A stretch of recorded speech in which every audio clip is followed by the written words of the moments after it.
कि बड़ा हसीन है उनकी जवान का जादू, लगा के आग बहारों की बात करते हैं। जिन्होंने रात में बेखौफ बस्तियां लूटी, वही नसीब के मारों की बात करते हैं।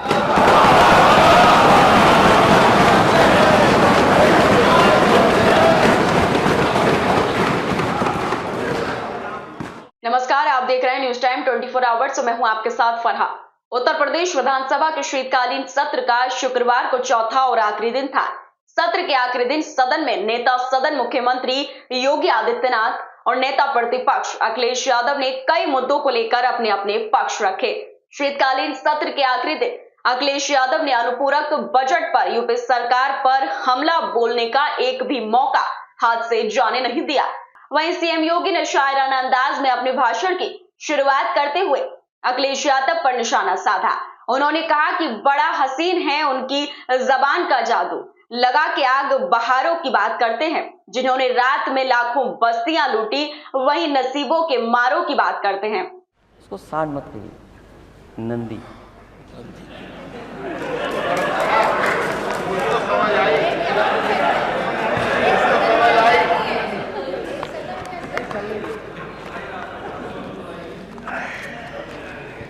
इतना ही मुस्कुराते हुए नेता सदन ने कहा कि सांड नंदी है और वे नंदी का संरक्षण कर रहे हैं। ट्रैफिक पुलिस से ज्यादा सड़कों पर, ट्रैफिक पुलिस से ज्यादा और किसी शहर में, अध्यक्ष महोदय, कानपुर के इधर मैंने गिने नहीं, लेकिन दिखते वहां भी हैं। बाकी गिन लिए।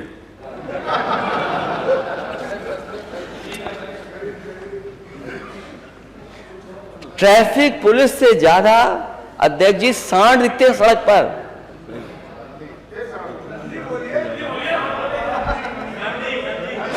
गौशालाओं में क्या दुर्दशा है। आपने बजट में पैसा लिया है उसके लिए, क्या ये पर्याप्त पैसा है? ये 250 करोड़ से, अध्यक्ष महोदय, कुछ नहीं होना। अगर आप ईमानदार हैं, आप लोग जो ईमानदार हैं, तो नंदी की सेवा के लिए केवल 250 करोड़ रुपए, 250 करोड़ में सेवा हो जाएगी। हर सड़क पे, हर चौराहे पर, हर डिवाइडर पे। और आज भी चले जाइए, कहीं घूम के आ जाइए। आईएसओ की ड्यूटी लगी थी और हरदोई में तो 2nd फ्लोर पे सांड चढ़ गए थे 2। उनको रात भर सेवा करनी पड़ी थी सरकार को। लो भाई, ये तो समाजवादी हो गए। कमाल के हमारे पास बुद्धिमान लोग बैठे हैं सदन में। ऐसे ही समझाओ मुख्यमंत्री जी को, यही समझाना। अरे हमारे बुद्धिमान माननीय सदस्य, ये बताओ हरदोई के 2nd फ्लोर पे कैसे चढ़ गया सांड? क्योंकि तहसीलदार की जिम्मेदारी थी, तहसीलदार घर पर, तो वो ढूंढते ढूंढते तहसीलदार के पास पहुंच गया। एक सांड उसमें बड़ा शरीफ था, वो अधिकारियों के फुसलाने से और थोड़ा खाने पीने के दिखाने से उतर आया।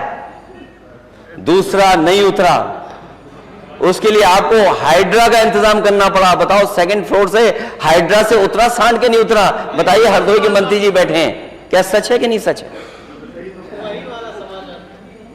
सोचिए आप, ये दुर्दशा है। चारा पानी तक नहीं मिल रहा है, गौवंश भूखे प्यासे मर रहे हैं, क्योंकि गौशालाओं के नाम पर योगी सरकार में सिर्फ भ्रष्टाचार हो रहा है, केवल लूट हो रही है। और इसको चलाने वाले लोग भाजपा से जुड़े लोग हैं और सरकारी अधिकारी मिलकर के चारा पानी तक खा पी जा रहे हैं। बताइए, हमारे माननीय सदस्य ने कल बहुत अच्छी बात कही कि वो घोड़ा समझ लेता है कि घोड़सवार कैसा है, घोड़सवार कैसा है। अधिकारी समझ गए हैं कि सरकार कैसी है। इसलिए आपके कंट्रोल में नहीं ये चीजें। गन्ना किसान को जो कीमत मिल रही है, क्या उससे आय दोगुनी हो गई? माननीय सदस्य पंकज मलिक बैठे हैं, क्या जो रेट मिल रहा है इससे क्या किसानों की आय दोगुनी हो गई?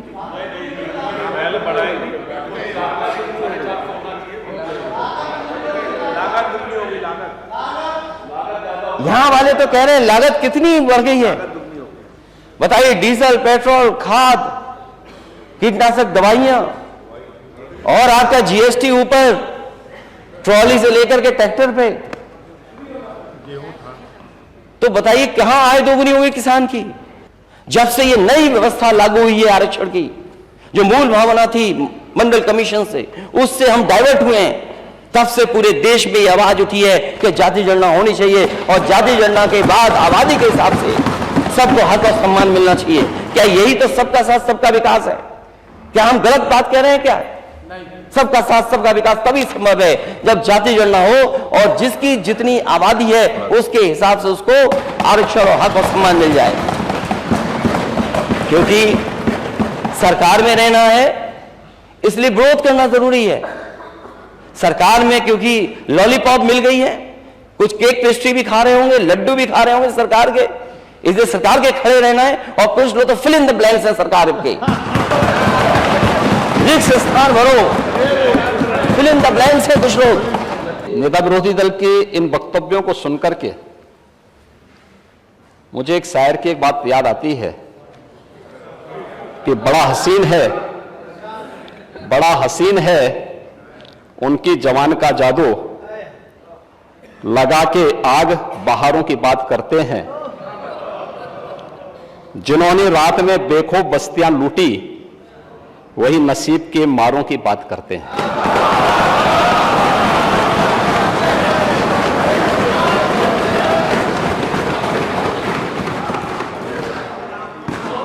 गलत तो नहीं बोला ना?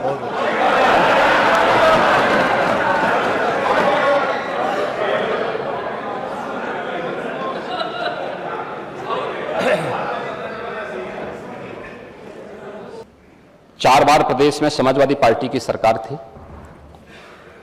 अलग अलग समय में उन्होंने यहां पे प्रदेश में कार्य किया, लेकिन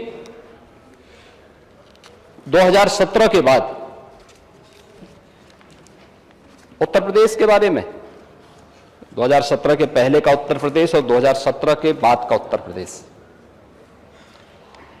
2017 के पहले का उत्तर प्रदेश अपनी अराजकता, गुंडागिर्दी, भ्रष्टाचार, अव्यवस्था और यहां के युवाओं के लिए पहचान का संकट वाला उत्तर प्रदेश बन गया था। और महोदय, 2017 के बाद का उत्तर प्रदेश डबल इंजन सरकार में आदरणीय प्रधानमंत्री जी के मार्गदर्शन में आज यही उत्तर प्रदेश है, देश की सबसे बड़ी आबादी का राज्य है। आज मैं इस बात को दावे के साथ कह सकता हूं, ये हमारे माननीय सदस्यगण भी देश के अंदर जाते होंगे, एक सामान्य नागरिक के रूप में, एक जनप्रतिनिधि के रूप में आज उत्तर प्रदेश के बारे में लोगों की धारणाएं बदली हैं और उत्तर प्रदेश को आज लोग सम्मान की दृष्टि से देखते हैं। ये बदले हुए प्रदेश का, ये नए उत्तर प्रदेश का, ये नए भारत का वह नया उत्तर प्रदेश है जिसके बारे में आज लोग एक नई धारणा बनाते हैं। उनका दृष्टिकोण बदला है। जैसे दुनिया का दृष्टिकोण भारत के प्रति बदला है, ऐसे ही देश और दुनिया की धारणा उत्तर प्रदेश के बारे में भी बदली है और हर व्यक्ति बहुत सम्मानजनक ढंग से देखता है। ये परसेप्शन ही उत्तर प्रदेश की सबसे बड़ी पहचान है। नए भारत के नए प्रदेश के रूप में और नए भारत की सबसे अच्छी अर्थव्यवस्था के रूप में स्थापित होते हुए उत्तर प्रदेश को आज देश के अंदर जाना जा रहा है। महोदय, औद्योगिक निवेश की जब हम बात करते हैं, इसमें भी हमारे नेता विरोधी दल को बुरा लग जाएगा, ये कहेंगे कि वो तो ग्लोबल इन्वेस्टर समिट तो मैं भी करना चाहता था लेकिन कर नहीं पाया, क्योंकि